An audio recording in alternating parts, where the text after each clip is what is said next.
क्या आपने सोचा है कि हम गणेश जी की मूर्ति कितने प्यार से घर लाते हैं, उनकी देख रेख एक बच्चे की तरह करते हैं। गणेश चतुर्थी पर उनकी मूर्ति घर पर लाने के बाद आखिर उनका विसर्जन क्यों करते हैं? अगर नहीं तो चलिए आज की वीडियो में इस बारे में जानते हैं। दरअसल पौराणिक मान्यताओं के अनुसार वेद व्यास जी ने गणेश जी को गणेश चतुर्थी से 10 दिनों तक महाभारत की कथा सुनाई थी, जिसे गणेश जी ने बिना रुके लिखा था।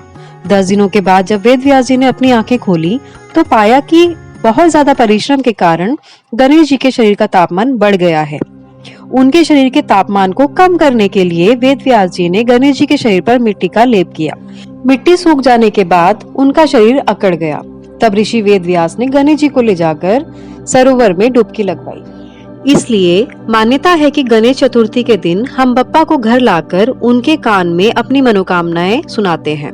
सभी भक्तों की मनोकामनाओं को सुनकर गणेश जी का तापमान बढ़ जाता है। उस तापमान को कम करने के लिए हम जल में गणेश जी की मूर्ति को विसर्जित करते हैं। इसके साथ साथ एक मान्यता ये भी है कि ईश्वर को कोई बांध कर नहीं रख सकता। गणेश जी की मूर्ति अपने अपने घरों में लाकर एक तरीके से भगवान को भूलोक ले तो आते हैं, लेकिन उनका स्थान तो कैलाश ही है।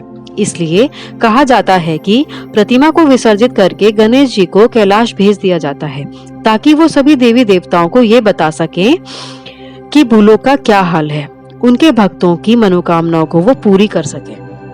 ऐसी कई मान्यताएं गणेश विसर्जन को लेकर पढ़ने और सुनने में आती हैं।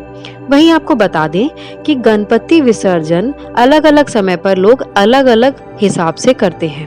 कोई 5 दिन में तो कोई 10 दिन में गणपति विसर्जित करते हैं।